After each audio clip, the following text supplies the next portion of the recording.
have not been funded. They pay you to not talk about things they don't want you to talk about. They tell you that themselves. Katt Williams was recently a part of one of the most controversial interviews of the year when he was featured in an episode of the podcast series Club Shay Shay with its host Shannon Sharpe. And brace yourselves because there is a lot to unpack from this interview, as Katt Williams did not hold back not one bit and was quick to expose everyone who has ever spoken down on him. Not only does he expose fellow comedians for lying on his name, but even goes as far as to call out big-name celebrities such as Kevin Hart and Ludacris for being a part of the Illuminati. You know what the #1 job of somebody that sold their soul in Hollywood is? What? Is to act like it didn't happen. Chris Tucker even caught a stray during the interview when Katt Williams said that he was no longer the same Chris Tucker we all knew, but rather the Epstein version of himself.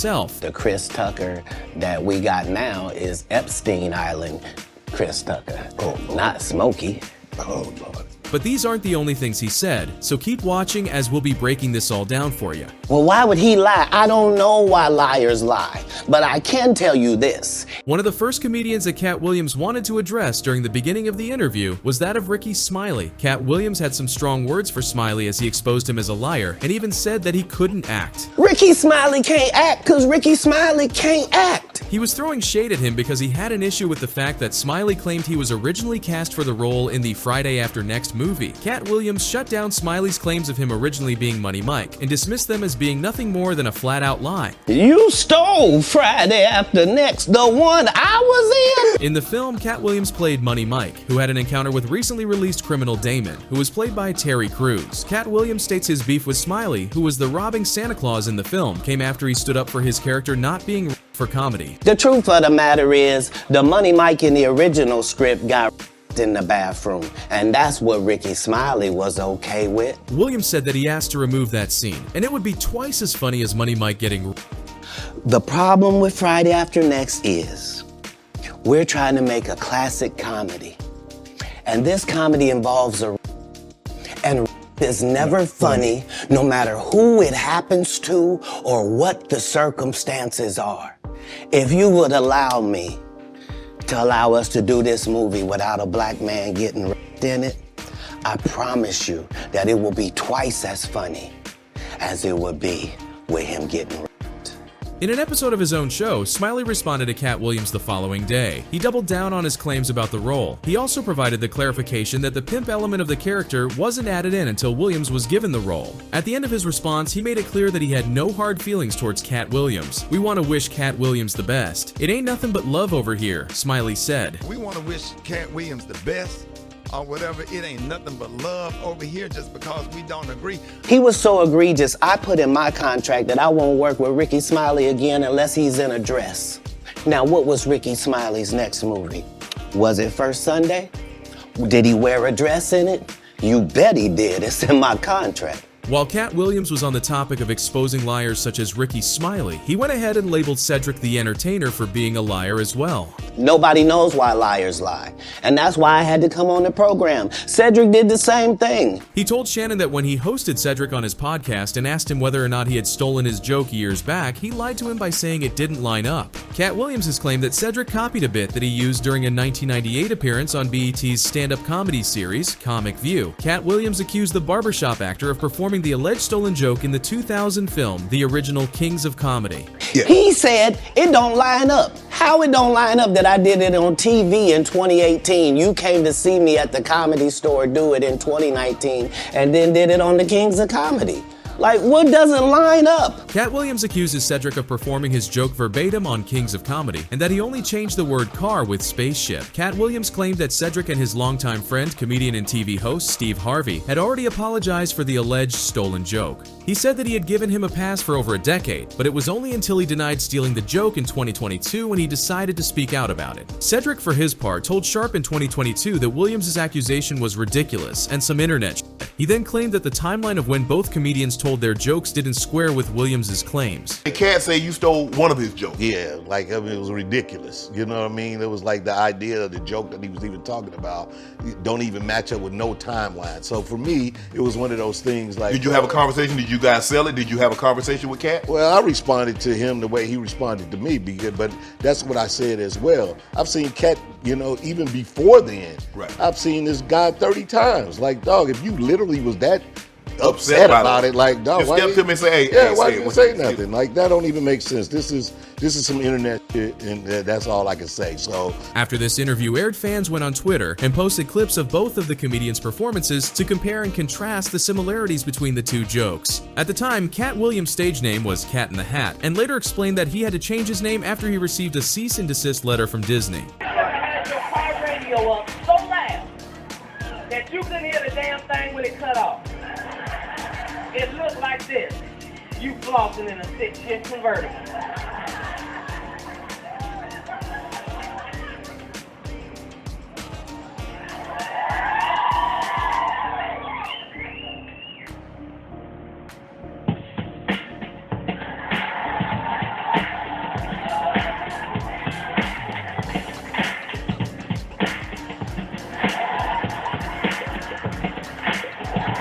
before we would drive a space shuttle. We grew up driving long cars. We would drive a space shuttle like it's a 72 deuce and a quarter. We get us a cigarette, we be in a space shuttle like it's a 72 deuce. We get us.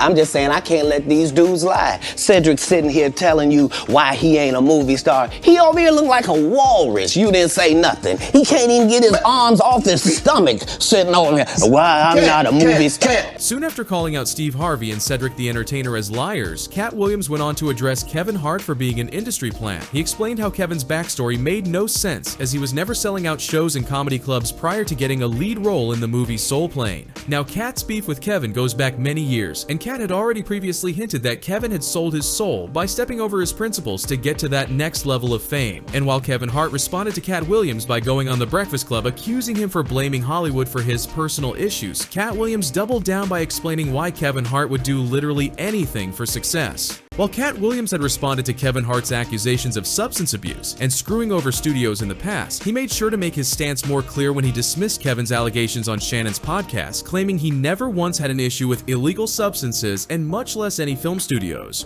Katt's on drugs.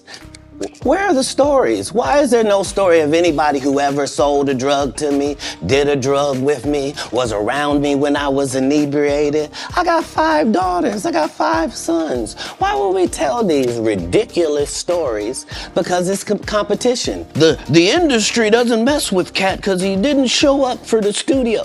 No studios have ever said that. Look at my IMDb. It will show you that no studio has ever lost money with me on the script. He even went on to say that he and Kevin Hart have not been in the same place at the same time in over 25 years. Kevin Hart done went 25 years without ever being in the same building with me at the same time. If I go in the building, he walk out. You've never seen us in the same building ever in 25 years. Katt Williams goes on to be pretty adamant about Kevin selling his soul to the people who control the entertainment industry. And to give you some context, he's referring to the long-standing rumor that black male entertainers in Hollywood are pressured into wearing a dress in a movie film before they're allowed to progress into the next level of fame. This rumor, however, is beginning to seem more of a reality rather than a simple conspiracy theory, as multiple comedians and actors have gone out to talk about their extremely similar experiences with the dress. Dave Chappelle is one of the main comedians that has warned the public of the dangers behind agreeing to put on a dress for a movie. And this is not something that recently started occurring, because even back in 2006, when he made an appearance on The Oprah Show, Dave talked about why he turned down a $50 million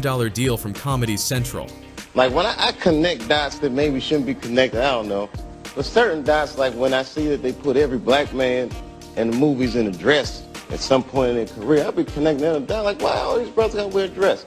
This happened to me. I'm doing a movie with Martin. Yeah. The movie's going good. So I walk in a trailer, I'm like, man, this must be the wrong trailer because there's a dress in here. Dave goes on to explain that the reason as to why he turned down the deal was because he knew that the kind of money he was being offered would come with certain conditions that Dave explained he was not comfortable with. Kevin Hart appeared in an interview where he was asked about the dress situation, and although he didn't explicitly state that he would never put on a dress, he did make it clear that he wouldn't step over his own personal boundaries. Dave Chappelle, another great comedian, said that, you know, in the industry, they tried to make him wear a dress. Have you ever ran into that with scripts, and is that something that, you know, you wouldn't do, you know, for? I definitely haven't ran into to put on the dress. I mean, you know, you have to have boundaries. You have to have limits that you refuse to cross. You know, for me, I know what they are. They've yet to been challenged, so you know, I don't have to speak on them. I was asked to dribble a basketball on a talk show this morning. I said no to that.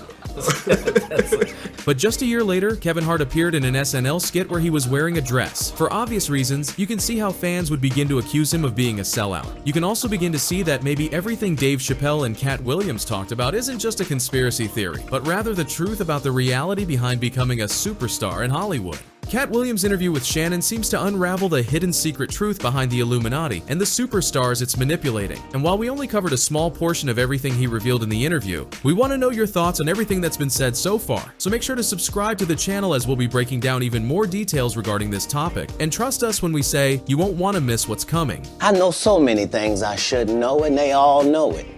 They all know it. Why? Because you don't make me the villain.